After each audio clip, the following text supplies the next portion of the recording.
down the hammer and pick up the pencil. You're about to listen to the Savvy Radio Show. Learn from real-life real estate investors, experience revealed with the Savvy Landlord as your host.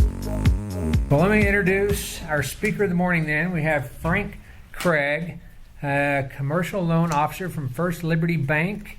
He's 12 years in banking. He has worked as a teller, a branch manager, a credit analyst, and a commercial lender for First Liberty Bank. And he focuses on commercial real estate. How's that? Good, that's perfect. All right. Well, welcome. I look forward to hearing what you have to say. Oh, yeah. And the floor is yours. So I'm going to give you guys a little bit of background about myself, and then kind of today's topic is how to negotiate better terms, understand as a banker what I'm looking at, what are some real basic concepts that'll help you guys understand when you're talking to a bank, you know, why do we do what we do, and how to make yourself more attractive. So sometimes, I'll be honest with you, some banks, there's not a lot of negotiating that goes on. It's kind of, this is our pricing for this type of a deal, etc. But, you never know. You might be able to get something better out of it. But kind of a little bit about myself. I've been in banking for 12 years. The majority of that was with Arvest Bank. Started as a part-time teller. Last couple of years of college, worked my way up the retail side of the bank. Was a branch manager for several years, and then I spent about 3 years as a credit analyst. And I'm sure if you've dealt with the banker, he's always complaining about the underwriter. They want to see this, they want to see that. That's the credit analyst. So that's the guy. It's like, I don't understand what's going on here. You need to explain. So sometimes the credit analysts get kind of a bad rap, but it's a good job because you understand everything that's going on with each credit or loan that you're looking at. And then been a lender probably about a year and a half. I manage a portfolio of about $27 million. The majority of it, I would say 85 to 90% of it, is commercial real estate. I've got everything from hotels, gas stations, medical office, office space. Kind of my passion is, though, a little bit about me, is my grandfather was a home builder here in Oklahoma City.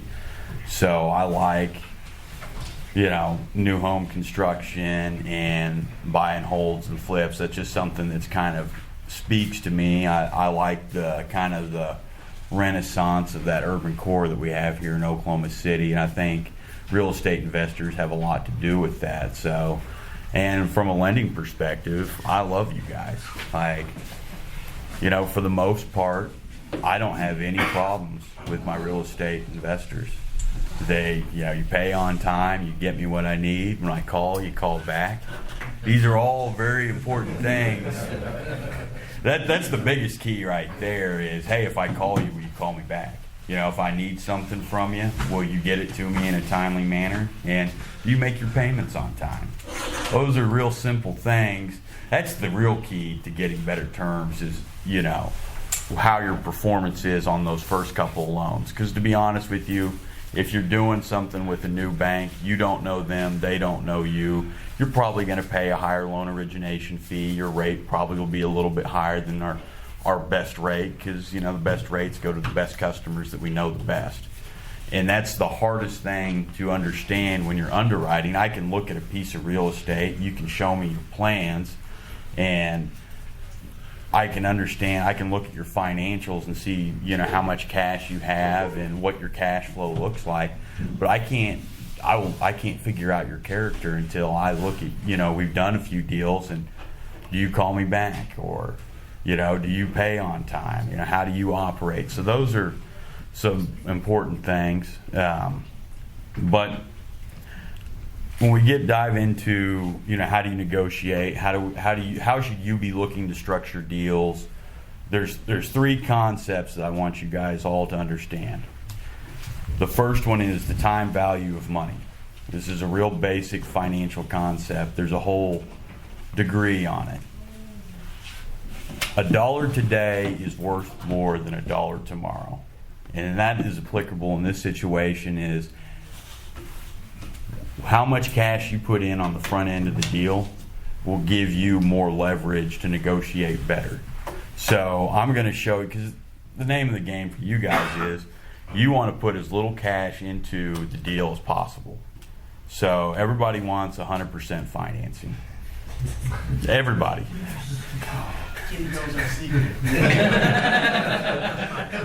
The underwriters, if it was them, you'd be putting 25% down. So there's ways to kind of get that 100% financing. You kind of have to go around, and we're going to talk about that here in a little bit. The second concept is banks are risk adverse. What that means is the more risky we deem you, the higher the interest rate and the higher the fee is going to be. The less risky we think you are, the better terms you're going to get. And the third concept is my number one goal as a lender is for you to pay me back. Like, that is, that is first and foremost. We had a bit of a slowdown this year. I've gotten to deal with some workout type situations. And, that's what I want from you guys. I want to know how you're going to pay me back. In each deal I look at 3 different ways on how I think you can pay me back. So that there's a primary, a secondary, and what we call a tertiary source of repayment. Tertiary means we're going to sue you and liquidate collateral, which we don't ever want to do because we end up losing money in that situation. So those are 3 things that you need to understand when you're dealing with a banker. So when we talk about loan structure, we want you guys to have some skin in the game. Like, you need to have some equity in it, and your equity, we don't want it to be, okay, I'm going to buy this house for $50,000, we're going to put $20,000 in it, and after we put that $20,000 in, the property's worth $100,000. So our equity is going to be that 30% sweat equity that you get from the renovation. No, that's not how we operate. That's not what we want. We want hard cash in the deal.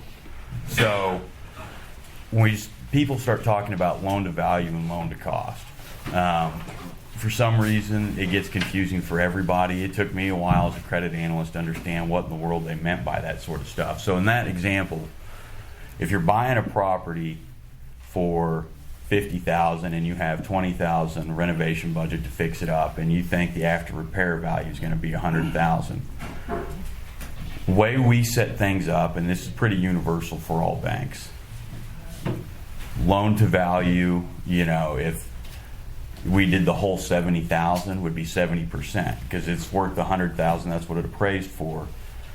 But typically we'll say, hey, we want you to put 10% of cost in it at a minimum. So we will lend you up to $63,000 for the renovation and the purchase. And there's a million different ways you can structure how we're going to do advances and all that sort of stuff. So I'm not going to get into that. That'd be something that you'd have to discuss with your banker.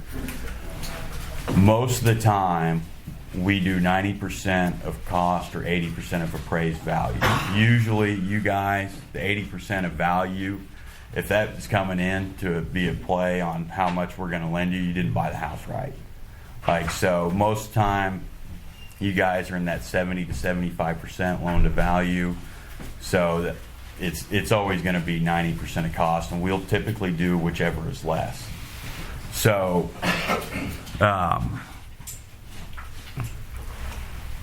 what you can do, and this is something I've talked about, if you have a way to, or if you have the cash, or if you have a property free and clear, something that you could think about doing is, the reason we do 90% of cost is because it's a construction project for most people. You're going to fix it up.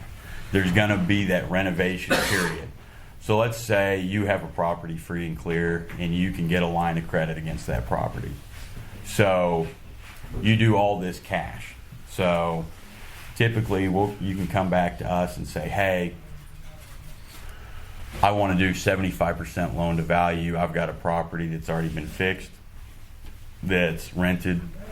Now I don't look at the cost. Now the only thing I go off of is what's the appraised value.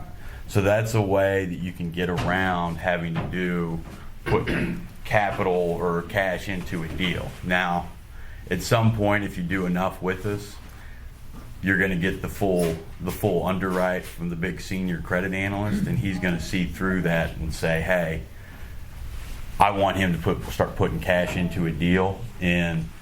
But that is a way that if, at each bank it's a little bit different. I'm sure you guys have all heard, I've borrowed money from XYZ bank and I've done $1 million worth of loans with them, and the banker said, hey, we're done. There's different levels that kind of trigger different levels of underwriting. For us, once you reach that $500,000 mark, you're going to get the full underwrite, and they're going to analyze everything. And they're going to hammer me on how much cash are you putting into the deal and all this sort of stuff. And if I've been doing 100% financing, and they're going to figure it out, and they're going to say, hey, he's going to start putting some cash into the deal. But those are all things that you need to talk about with your lender, because with banks, we want you to have cash into the deal, because historically, when deals go south, people that have a bunch of cash in a project just don't walk away. If you got $1 million project and you put $200,000 in cash, you're not just going to walk away. If you got $1 million project and you got no cash in it, you can just walk away, give the keys to the bank, and say, hey, it's your problem. That is why we like you to have cash in the deal. That's the big part of it. So those are all things to consider. Also, this is something that can kind of dictate better terms, is how quick do you plan on paying this off? If you want a 20-year AM on a rent house, you're not going to get the best deal. Will we do it? Probably. But typically, we want a 15-year amortization. If you want to do a 10 or a 12, yeah, you can say, hey, I want, instead of, if our average deal is 5% is what we've been charging as an interest rate, and you're like, that's on a 15-year AM. What if I'll do a 12-year AM? What type of rate would you charge me then? And sometimes you kind of have to identify, what are your goals as a borrower? Do you just need the money? Are you as sensitive to interest rate and fees, or are you just trying to get the deal financed? Or are you trying to get the most, as least amount into the deal? Those are all things that you have to take into consideration. If I want 100% financing, you're not going to get the best interest rate. You're just not. But if you're going to put in your 10 to 20%, and you're going to put it on a short AM, those are things that, how you structure it. And it just kind of depends. Some people, if you've got a property that, you're going to use it for cash flow, you got a steal on it, and you're like, I can charge $1,500 a month in rent, and my loan payment's only going to be $500, and so I'm going to have $1,000 a month in cash to, kind of fund maintenance and cash down on my next deals. I understand, if you want to put it on a 20-year AM to help with the cash flow, because you need those homes that you're building equity in your portfolio, but you also need those homes for cash flow to keep the thing going. So we understand all of that sort of stuff. Types of loans, we kind of, for the real estate investor, this is something that you need to really listen to. Lines of credit on the commercial side. Everybody's used to a credit card or a home equity line of credit where nobody cares. They want you to fully advance it. If you do a line of credit with me on the commercial side, I'm going to tell you what's going to happen. If you max it out and use it for whatever it is that you use it for, at the end of that year, I have to renew it. And the first thing they're going to look at is, what did you use the line of credit for? So a line of credit historically has always been used for short-term working capital. By short-term, I mean 1 year or less. So if you have a project, let's say you come to me and you're like, Frank, I've got this property, it's worth $150,000. I want a $100,000 line of credit. I'm going to use this line of credit to buy and sell properties. And then within the first 90 days, you've got it maxed out at $100,000. And then 9 months later, it comes up for renewal, and I'm going to be like, I thought you were going to use it to buy and sell properties. It looks like you advanced it out, and you've never paid it down. So that's one thing to keep in mind. If you have those lines of credit, use it for what you say you're going to use it for, because what will happen is at the end of that year, they're going to make me am it out over a 3-year term or a 5-year term, whatever you can afford, but we're going to want you to pay us back as soon as possible. So make sure lines of credit that you are using it for what you're really using it for. So if you're using it to buy houses and fix them up, once you have fixed them up and bought it, you need to finance it with, a long-term financial loan, and then pay down the line of credit, and then take your money and move on to the next one. So that's always something that's kind of, it's a point of contention. We got hit really hard on that in our bank exam this year, is because we had a lot of lines of credit, and it's probably more the banker's fault than the borrower's fault, because we didn't say, hey, you got to make sure this bad boy revolves, because if you don't, the examiner's the examiners dictate everything we do. So that was a hot button issue with them this year. So that's something to keep in mind, when you use that line of credit, if you have it on the commercial side. Now, if you have a home equity line of credit or something like that, you have a second on your personal residence, you're probably not going to have the same scrutiny as you would on the commercial side. Just something to keep in mind. But also, that loan's in your personal name and not in the name of your LLC or S Corp or whatever your borrowing entity or business is. So, as always, you're probably going to want to discuss that with your CPA or your accountant on what's the best way to structure that sort of stuff. Other loans, the types of loans, a term loan, everybody knows what a term loan is. You make a monthly principal and interest payment. Over the course of the time, it pays down. If you have a 5-year term note, basically it's like a car loan. Pays off the end of 5 years. And then you have what's the advancing term. And this is, I do a lot of this with my guys. I'll give you 6 months of interest only, and during that 6 months is the advancing time. So when you have the renovation period or construction period on a property, if you buy the house for $50,000 and that $20,000 that comes into the budget, that's your 6 months to use, that $20,000. Typically 6 months, depends on the type of renovation. I've seen projects that take 2.5 years, but that was to build like a $20 million building. So typically with, the single family residences, you're going to get 6 to 12 months. And that's something that you need to let the lender know. Like, hey, this is going to be a pretty extensive rehab. I think I need 12 to 18 months on this. Or, most of them, if it's just a $20,000 budget, I'm going to say, hey, you're probably going to have this knocked out like in 60 to 90 days. I'm giving you 6 months. At 6 months, it switches over to a principal and interest. And then we put everything we do is going to be on what you call a balloon note, where at the end of 5 years, you have to renew the loan. And some people are like, this is a question I get asked all the time. Why do you guys do this? Why can't I get a long fixed term? My mortgage is on a 30-year fixed or a 15-year fixed. Our source of funds are deposits from the bank. So the interest rate on that is pretty volatile. It's much more volatile than the source of funds on mortgage loans. So we don't do long-term fixed rate financing for the most part. Now, the last 10 years, the interest rate's been at 0.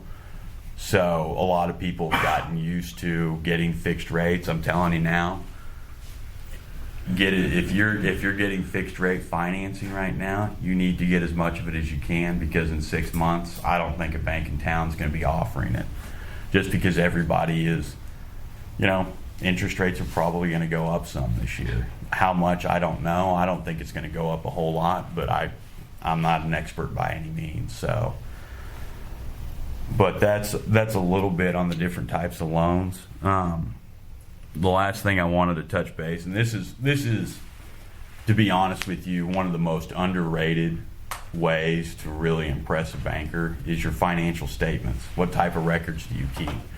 Who's preparing them?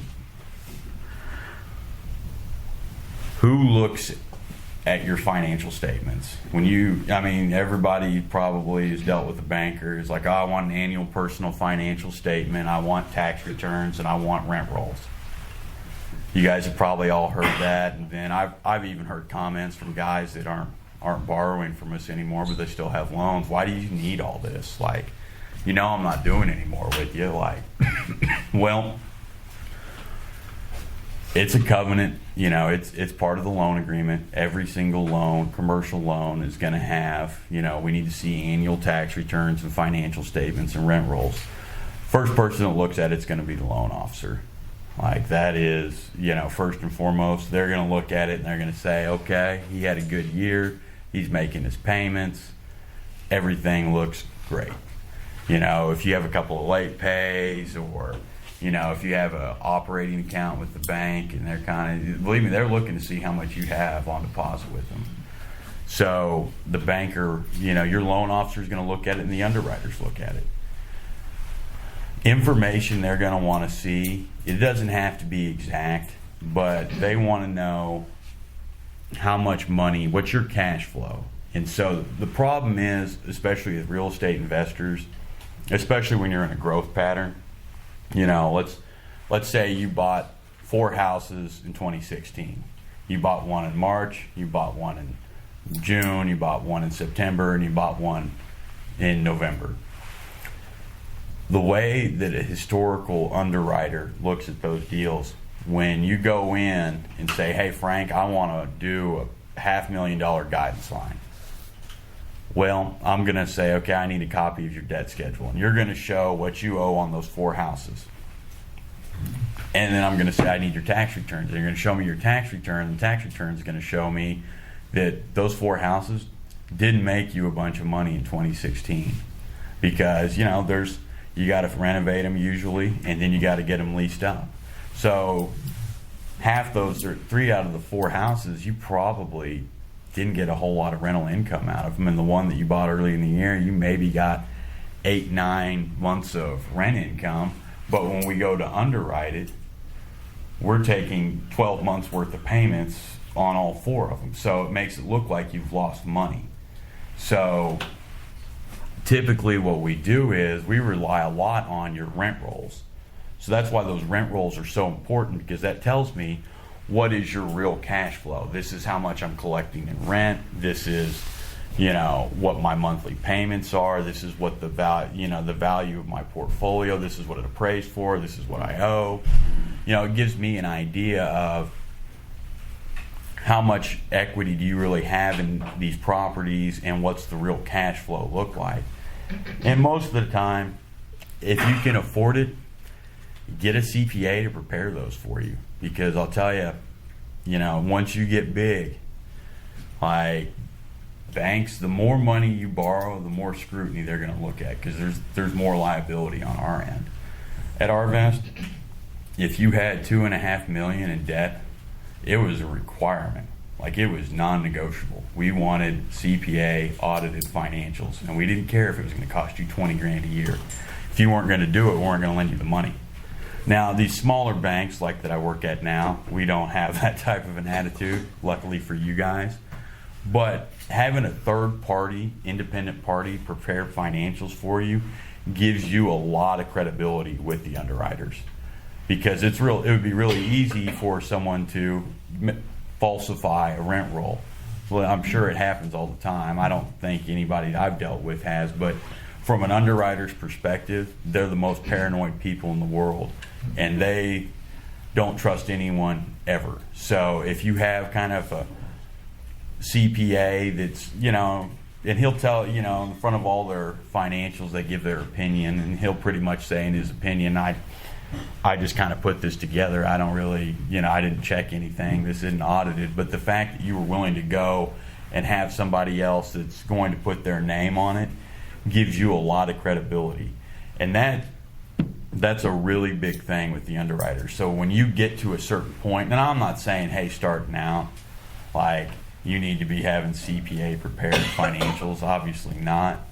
But if you have a CPA that's willing to do like a rent roll for you at a reasonable price. And if you've got 30 or more properties and you're looking to expand a bank relationship where I've done a few deals with Frank, and I'd really like to do $1 million guidance line with him, because I'm really going to amp it up in the next couple of years, and I want to go from 30 houses to 60 houses in the next 24 months.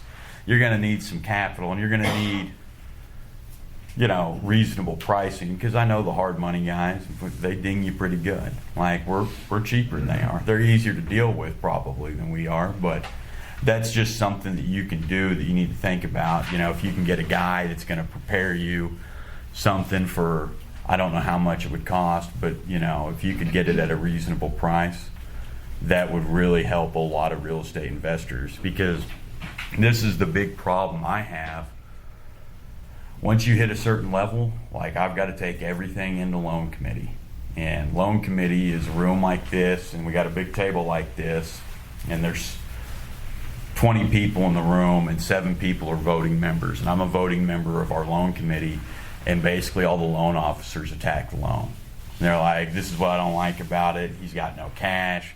Cash flow doesn't, they just rip it apart. And if I have, that gives me more ammo to work with, because a lot of times what will happen is I've got a guy that I'd lend all the money in the world to, but he's my borrower. Every loan officer's like that.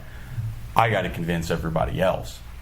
If I've got a third party CPA prepared rent roll that kind of tells them, oh, this is what he's really making, because your tax returns are never, if you're in growth mode, are never going to show your true cash flow. It can help me get you better terms, more money, all those sorts of things. So that's something I always, I've been doing the real estate investor lending for probably about a year now, and that's for my first deal that I took to loan committee, boy, they beat me up pretty good. And I was trying to understand, why don't they see what I see? And that's just something that I've noticed is, if I could get something like that from a borrower, and I understand if you're like, I'm not going to pay $500 for a rent roll unless you can guarantee me, but it's something that, I think if you're going to be a big time real estate investor and you want to have, a huge portfolio, that's something that you really need to think about. So, but that's kind of it for me. Does anybody have questions or anything you want to talk about specifically, or? Yeah. At the beginning of your talk, you were talking about this is without other property leveraging to get a loan. This 90%. What's this? I hadn't heard this before. This 90% for a loan. What we do is the cost of the loan. The 90% cost? Yeah. So how I structure most deals is and this is kind of, I'm not going to go a long story short, but what we do is we want to do 90% of cost. So what do you mean cost? What does that mean? Well, let's say you're going to buy, let's say you found a property and you're going to buy it for $50,000, and you've got a budget, you've had your contractor in there, and he says we got $20,000 worth of repairs. So when we go to do the appraisal, the appraiser, we'll give them a list of, okay, this is what they're buying it for, these are the repairs, this is the cost of the repairs, and then the appraiser is going to look at it and he gives me a value, and he says it's going to be worth $100,000. So but 70% is the total cost. So you've got that $30,000 in equity built in right off the bat. As a lender, we're looking at how much does this really cost. So we will lend up to 90% of that $70,000. So we want you to put 10% in, which in this case would be $7,000. Does that make sense? Okay, but if you have other properties to leverage, doesn't matter. We want you to put cash in the deal. That's a big part of, and we will do that sort of stuff that you're talking about. You're like, oh, you could take a second on this and say, I got this other $100,000 property, and I only owe $40,000 on it. If you want to put that a second on that, that is an option. Your pricing is going to be higher though. I mean, because you're not putting any cash into it. So you get better terms. yeah. And sometimes, I'll be honest with you, we don't want to take a second on a rent house. Like, we just don't. Like, Arvest, they wouldn't take a second. They wouldn't even do a line of credit on a rent house. I mean, that was just, it was in loan policy. We don't do it. Like, my bank that I work at First Liberty now is a lot more liberal in their attitude towards, the types of loans that we'll do on rental properties. So each bank is a little bit different, but for the most part, it's one of the three concepts. I want you to pay me back. Like on those rent houses, I don't want you to keep leveraging them up to buy more assets, which everybody does. Like, I mean, that's kind of the name of the game. I mean, that's Donald Trump did that. That's how he made billions. Like, is just buying assets, building equity in it, whether it was hard cash or not, and leveraging up to buy more assets. So for the most part, we don't like to do that, but it is something, and we've done it before. I mean, but your pricing you're going to get is not going to be probably as good as if you have the cash up front, if that makes any sense. What would be a high and a low on interest rates for cash in the game or leveraging? You're looking at, for us, and I can just speak on what I think we would do. Right now this is subject to change, like daily. So what we've been doing this year is we're kind of in that 5 to 5.5 if you cash up front, and it depends on what your personal net worth looks like, what your credit score looks like, how much experience you have. Doing a second, you're probably looking 6 at a minimum. Like, so I mean, it makes a big difference. I mean, 50 basis points, probably 50 to 100 basis points. So you're looking at 6 to 6.5%. Or a lot of times, I'll be honest with you, that'd be a hard sell for me. Like, I don't know if I could get it through. You'd have to be a pretty solid borrower. Like, you'd have to be rocking pretty good for me to pull something out like that. Like, I was trained by an ex-bank examiner at 3 years as an analyst. Boy, that one, if an examiner looked at it, they'd hammer you, like, pretty good. So, because I mean, cash is king. We want cash in the deal. Like, equity, that we can't, you really don't have any cash into the deal. It just seems funny. Yeah. You're trying to get cash to do this, but you want us to have cash in the game. Mm-hmm. If I had cash in the game, I wouldn't have to come to you. Yeah. That's true. But like, historically, people that put cash up front, I mean, you're just basically borrowing. You just borrow. We're lending money for short term. Like, we want you to pay us back. And historically, people that put a little bit of cash into the deal pay us back more than people that don't. Okay. So that's why it is the way it is. Okay. On that note, we're talking like blanket mortgage, cross collateralization, right? What do you mean? Like in that situation? Yeah, just so if an investor wants to go from residential landlord to developer, right? They want to make that jump. They have performing properties owned outright. Blanket mortgage on that portfolio for the development, because the development's different. There's nothing but land and dirt. What type of what are you developing? Like neighborhood or a shopping mall. Something typically, that's not there. Well, what's going to happen is, like on a development loan, we're going to take a first real estate mortgage on the development. Sure, right. So if you're not a strong enough borrower to merit doing the development, Right. we'll look for additional collateral, or we may say, hey, you need another guy that's a guarantor, that's the money guy. Like, that's typically how those things go. Because especially if you've never done it before, like, you're not going to like this answer that I'm about to give. You better have a partner that's got a bunch of money. Because like I said, I can't understate this enough. When we underwrite these, how are you going to pay us back? And the way we look at it is, let's say we have a meltdown. It's 1986 again here. Who's paying us back? We're going to liquidate your collateral, but if you don't have the cash flow or the assets to really merit doing that multi-million-dollar development loan, you need to get a partner. And now that guy's going to screw you, and he's going to say, I want 80%, you get 20. But it's your first deal. That's kind of the name of the game. Sure, right. Like that's how that works. That's why I asked. I've done a few development loans. I mean, sometimes, you know, but if you have a good enough relationship with the bank and you've done enough with them, they may say, hey, if you're looking to do a little development loan, they may take a chance on you. Like, you can't understate the importance of the relationship. You know, how much business you've done with a banker. Like, if they get to know you, they get to trust you, they're going to be a lot more willing to stick their neck out for you because, hey, I know this guy is going to pay me back no matter what. I'll go to war for him. You don't go to war for people you don't know. Like, so I mean, because I mean, loan committee can be kind of brutal. Like, it's not fun. That's why bankers drink too much.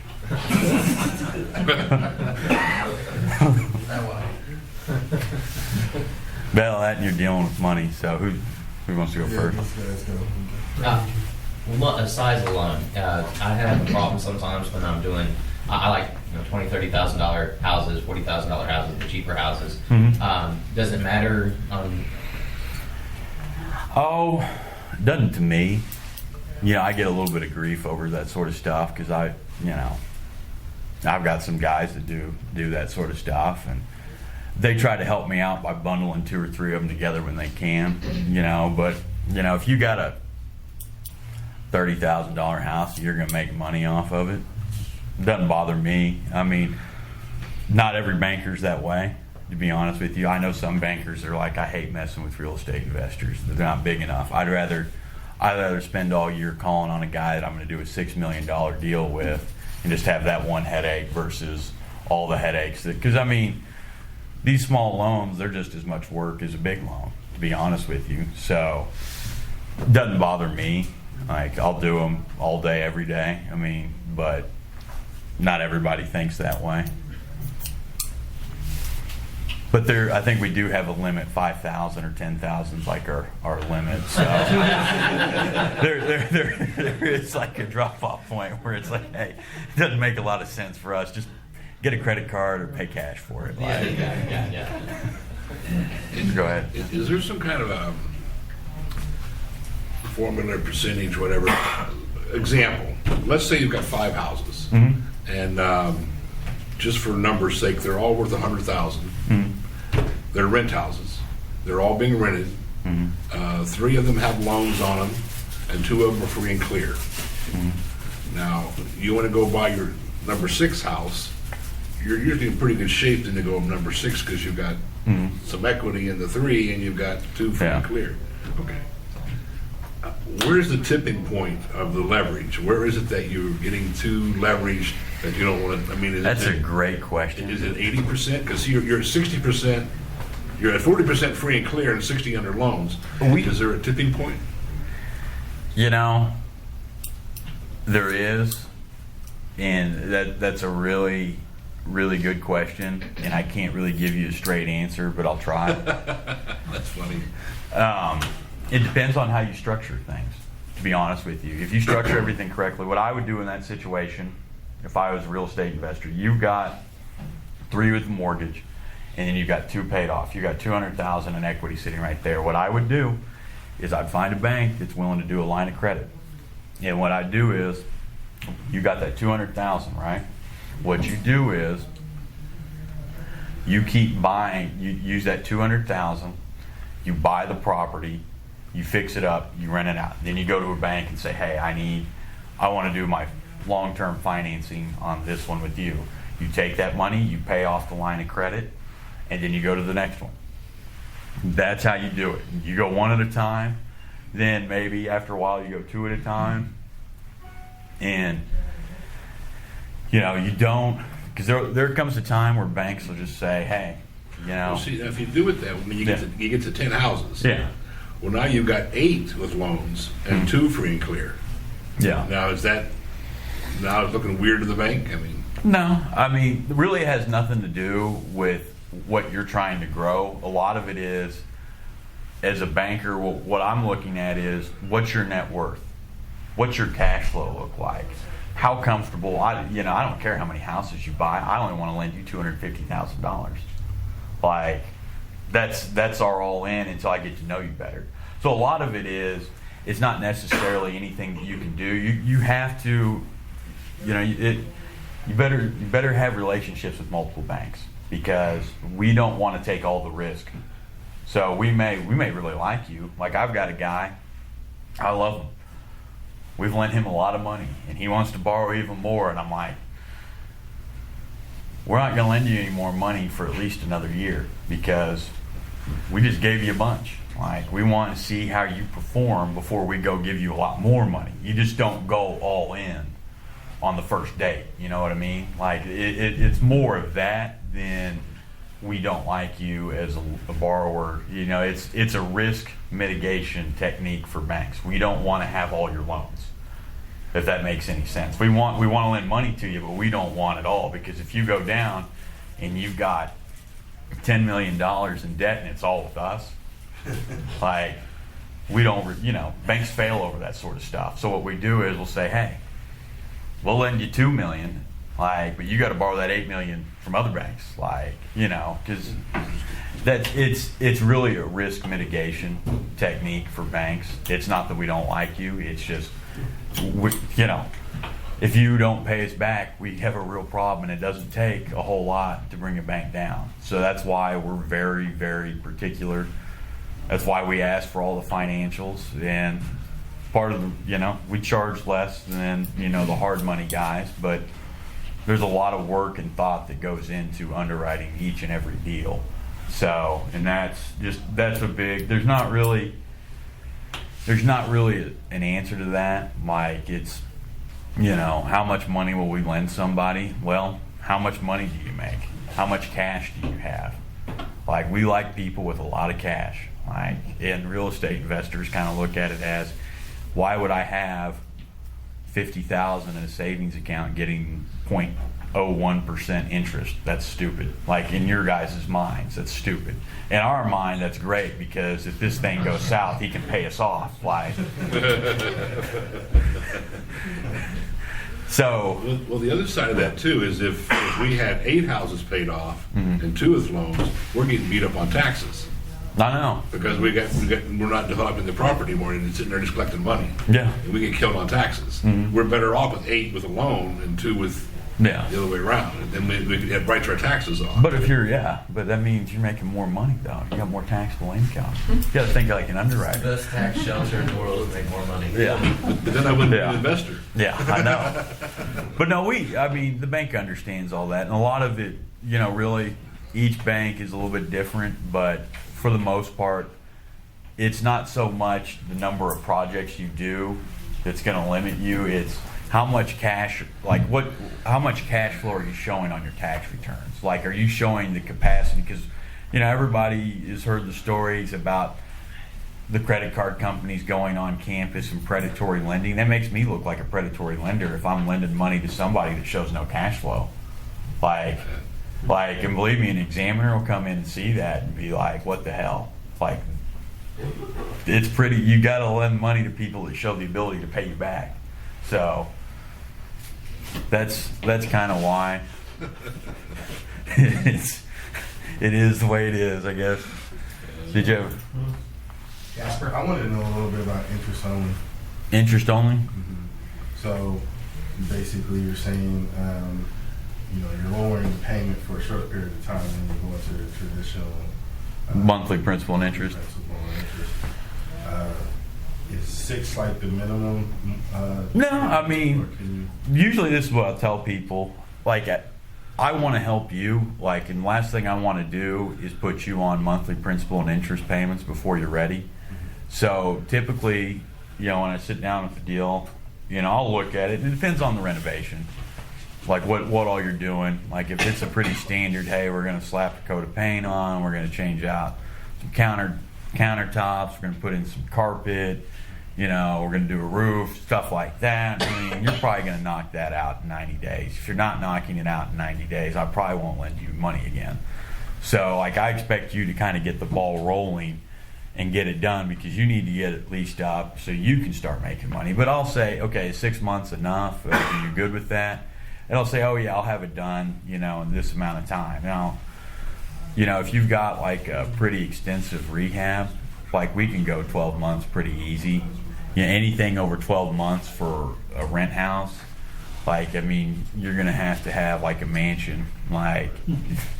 Well, and that's kind of my question too, is if, I mean, what do you consider, you know, the breaking point of, well, goes from 6 to 12 months as a standard? Oh, I'd say probably in that 30 to 40,000. Like that's a monetary number. Yeah, it depends.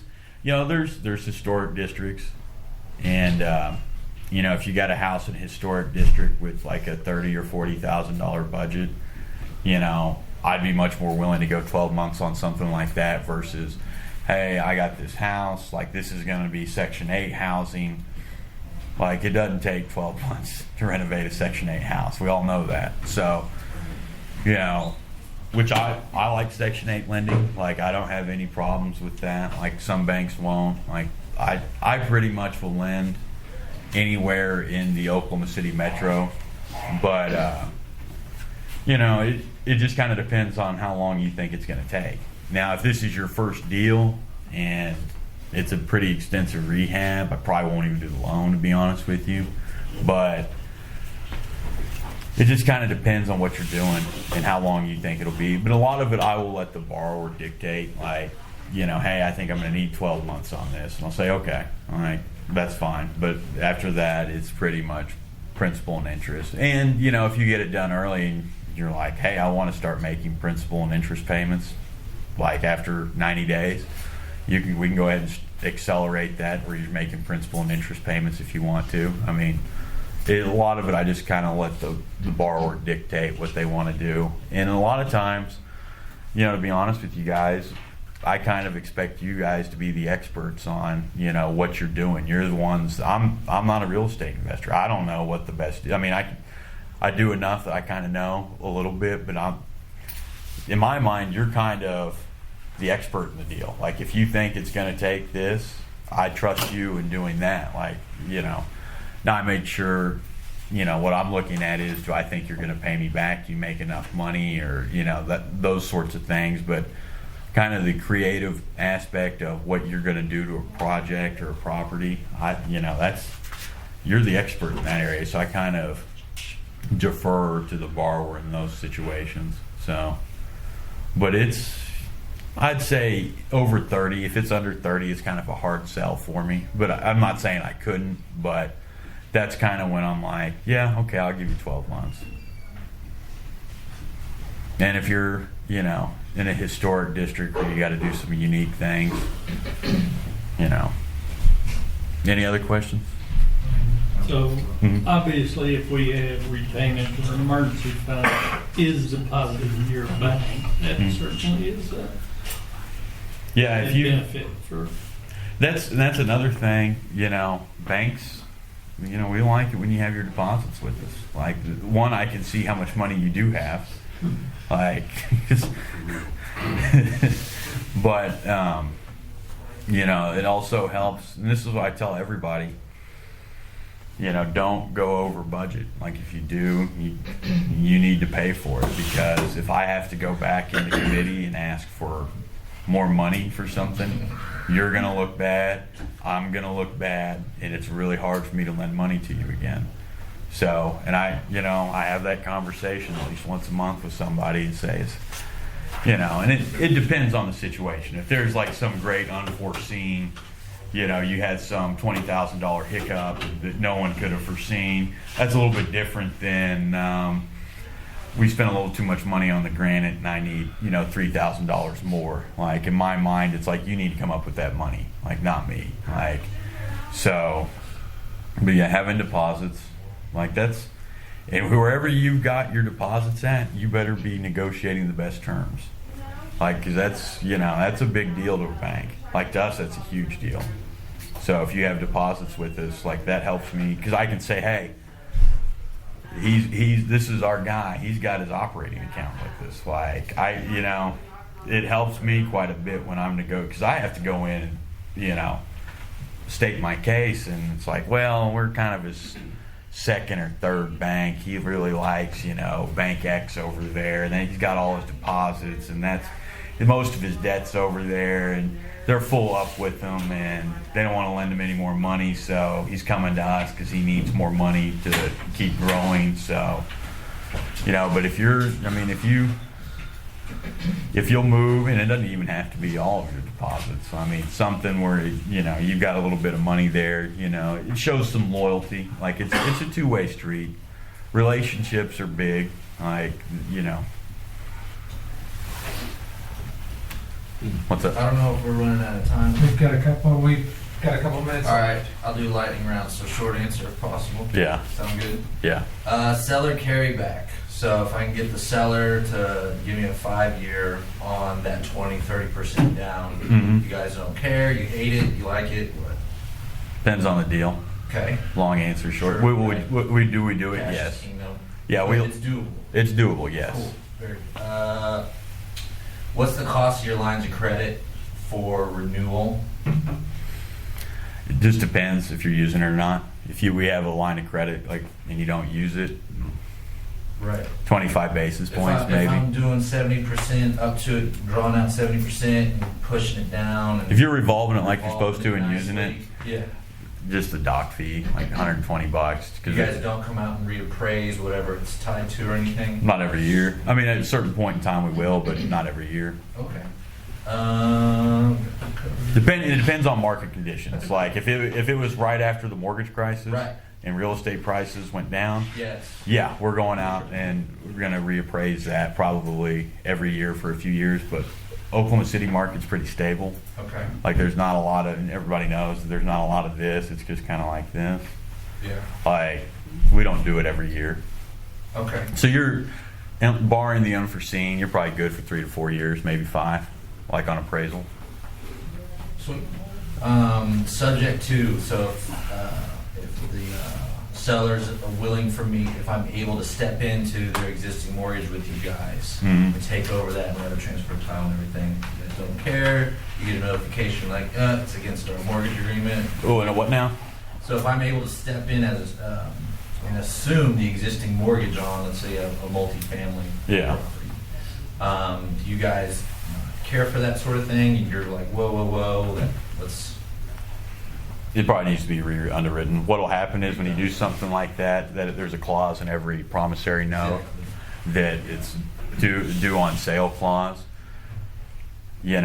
Especially it'd be a little bit different if it was like your loan originally and you're changing it to like a different entity, but it's still you. Right. Like probably okay with that. But if it's two completely different parties, yeah, you need to have I would run it by that bank first. Whoever has the mortgage on the property. Yeah, we're trained not to run it by the bank first. Well, We just transfer title and start making payments. As long as the bank's getting paid, we really don't care. it's 50-50 gamble. Us, we'd probably be like, what the hell, and call the note. To be honest, with some Yeah, banks, yeah. but if it's Bank of America and they're based, that department's based out of Phoenix, it'll be half a year for they may never figure it out. But if they do, and I've seen this happen, somebody did the same thing on a property down Tuttle or someplace, and they were with Wells Fargo, and Wells Fargo figured out what was going on. They're like, hey, you got 90 days to knock us out with long-term financing. Right. And then if you come to a bank in that situation, we're going to be like, dude, wouldn't touch that with a 10-foot pole. That's your problem, not mine. I don't, because it's, you didn't notify them, so that tells me that you're dishonest. Right. So I don't want to lend money to people I think are dishonest. Right. So I wouldn't do that. But big banks, yeah, big banks may not. Giving you the money, Yeah. But yeah, I understand. But legally, Sure. yeah. Sure. Appreciate the answer. All right. Last question. Sure. After that, you can set up an appointment with me. That sounds good. All right, so I've got my IRA. Yeah. Got an LLC in it, and I think cash is going to be the answer. But I can't personally guarantee anything on it. But So you have a self-directed IRA that you're using to fund. You can, and you have an LLC. What you can do, because I've done this, we can't have any recourse against the IRA. Right. But once those funds are dispersed into the LLC, and you're doing it to buy a house, right? Sure. So, and the house is not in the name of the IRA; it's in the name of whatever LLC, which is tied With to the the IRA IRA. owns the LLC. Yeah. So what we'll do is the LLC will be the borrower. You will personally guarantee it. We will take a first real estate mortgage on the property and an assignment of rents. So basically, you can lend against it. It's not ideal, but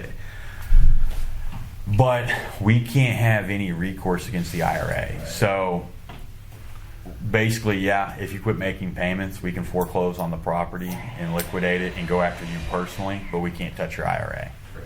So, Okay, so you've done it before, and that's how you structure it. yeah. This is a follow-up question about the same topic, and I understood that if you have an LLC, and you're named as a member in the LLC, that you can't borrow from your IRA and put into your LLC. Yeah, but you're not a member of the LLC. The IRA owns the LLC.